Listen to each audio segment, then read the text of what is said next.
হুগলিতে ইনসাফ যাত্রার পদযাত্রা শেষ করে পূর্ব বর্ধমানের কাল্লার কালুর দোকান মোড় থেকে বৃহস্পতিবার বিকালে ইনসাফ যাত্রার পদযাত্রা শুরু করলেন ডিওয়াইএফআই রাজ্য সম্পাদিকা মীনাক্ষী মুখার্জি। পদযাত্রা শুরু করার পরই তিনি সাংবাদিকদের মুখোমুখি হয়ে পূর্ব বর্ধমানের জলের ট্যাঙ্ক ভেঙে যাওয়া প্রসঙ্গে তিনি কেন্দ্রীয় সরকারের রেলকে বেসরকারীকরণের বিষয়কে দায়ী করেন। তিনি এদিন বলেন, রেলের স্টাফ নিযুক্ত না করে পুরনো স্টাফ দিয়ে ওভারটাইম করানো, কন্ট্রাকচুয়াল স্টাফ নিয়োগ করা, এইসবের কারণেই রেল ভালো চলছে না। এর গাফিলতি সরকারের। একই সাথে পূর্ব বর্ধমানের পূর্বস্থলীতে আলু চাষির মৃত্যু প্রসঙ্গে তিনি বলেন, রাজ্যের যে সমস্ত মন্ত্রীরা চুরি করে জেলে গিয়েছেন তারা পারিবারিকভাবে চুরি করতে অভ্যস্ত, আর তাই চাষির এই মৃত্যুকে তারা পারিবারিক কলহের জেরে মৃত্যু বলে দাবি করছেন। রেলটাকে আস্তে আস্তে কন্ট্রাকচুয়ালের হাতে দিয়ে দেওয়া এবং বেসরকারিকরণ করার ফল রেলের যত অ্যাক্সিডেন্ট তা শুধুমাত্র রেলের বিভিন্ন পদে নিয়োগ না করা, ওভারটাইম করে কাজ করানো, বেশিরভাগ জায়গায় কন্ট্রাকচুয়াল লোকদেরকে নিয়োগ করা এবং রেলকে এমন একটা জায়গায় পৌঁছে দিচ্ছে যে রেল ভালো চলছে না, ফলে রেলকে ছেড়ে দাও। সরকারের গাফিলতির উদাহরণ বর্ধমানে জলের ট্যাঙ্কি ফেটে যাওয়া। আর দিদি, এই যে বর্তমানে যে আলু চাষিরা মারা যাচ্ছে, সুইসাইড করছে, এই বিষয়ে আপনি কি বলবেন? সরকার এই মৃত্যুর জন্য দায়ী।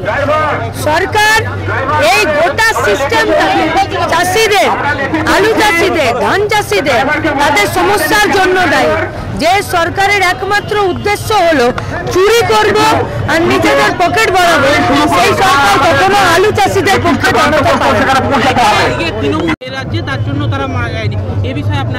আসলে কালীঘাট থেকে শুরু করে পার্থ চ্যাটার্জি, ওখান থেকে শুরু করে পারিবারিক চুরি করে, তো তাই ওরা এই আত্মঘাতী পারিবারিক।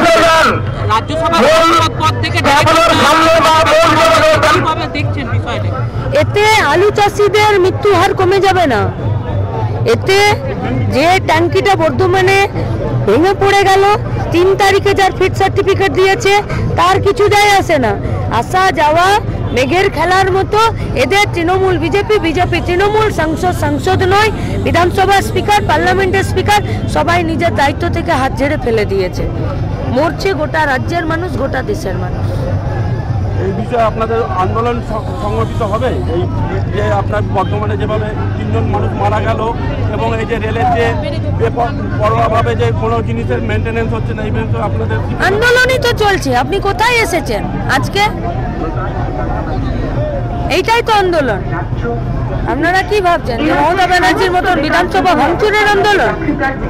ধ্বংসাত্মক আন্দোলনে বামপন্থীরা থেকে রীতা ভট্টাচার্যের আন্দোলন। সুন্দর বাংলা নিউজ। আপনার নতুন গাড়ি পুরনো হয়ে যাচ্ছে কিংবা নতুন গাড়িতে আসছে অনেক দাগ, চিন্তা করছেন কেন? হাতের মধ্যেই রয়েছে সিরামিক কোটিং।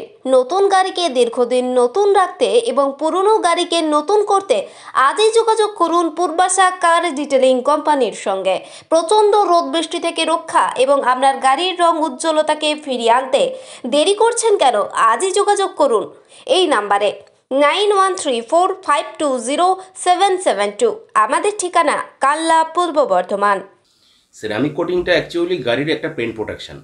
এটা গাড়িতে আপনার যেরকম বৃষ্টির সময় জল প্লাস রোদ বৃষ্টি এই সমস্ত কিছু থেকে এটাকে একটা প্রোটেক্ট করে। এটা একটা প্রোটেক্টিভ লেয়ার, মানে গাড়ির রঙের উপরে এটা একটা লেয়ারের মতন করে দেওয়া হয়, যেটা 2 থেকে 3 বছর গাড়িতে স্টে করে, যাতে আপনার গাড়িটা শোরুম থেকে নতুন বার করলে পরেই রঙটা 1 মাস 1-2 মধ্যে ভ্যানিশ হয়ে যায়। কারণ রোদের জন্য তো আমাদের মানে নিজেদের স্কিনই পুরো রং চেঞ্জ হয়ে যায়। এবার গাড়িটা কীভাবে থাকবে, তারপরে গাড়িটার মধ্যে কিছু আলাদাভাবে ধোয়া, জলে আয়রন, এসবের কারণে রঙটা ঠিকঠাকভাবে থাকে না, গ্লজিনেসটা। তো এইটাকে দেওয়ার জন্য এর উপরে যদি একটা প্রোটেকশন দেওয়া হয় তাহলে যে কোনো জিনিসটা রঙটাকে ডাইরেক্ট ছুঁতে পারে না। তো এই কারণে আমাদের সেরামিক কোটিংটা গাড়িতে আমরা করতে প্রেফার। খুবই ভালো কাজ করে গাড়িটা। তো গাড়ির মধ্যে এটা পুরো ওয়াটার রেসিস্ট্যান্স রয়েছে। জল আপনার গাড়িতে ফুল স্লিপিং হয়ে বেরিয়ে যাবে, জলের বিন্দু আপনার গাড়ির মধ্যে দাঁড়াবে না। নর্মাল কোটিং ছাড়া গাড়িতে কি হয়, জলের স্পটটা বসে থাকলে গাড়িটার কোনো জায়গায় দাঁড়িয়ে থাকলে পরে জলটা শুকিয়ে গিয়ে একটা স্পট দাগ চলে আসে, কিন্তু কোটিংটা থাকলে পরে সেটা স্লিপিং এবং পুরো ব্র্যান্ড নিউ হয়ে যাবে। কারণ সিরামিক কোটিংয়ে ওটা ব্র্যান্ড নিউ করা যাবে না। সিরামিক কোটিংয়ের কিছু প্রসিডিওর আছে করার আগে, সেইগুলো যখন আমরা করবো সমস্ত ক্র্যাচেসগুলো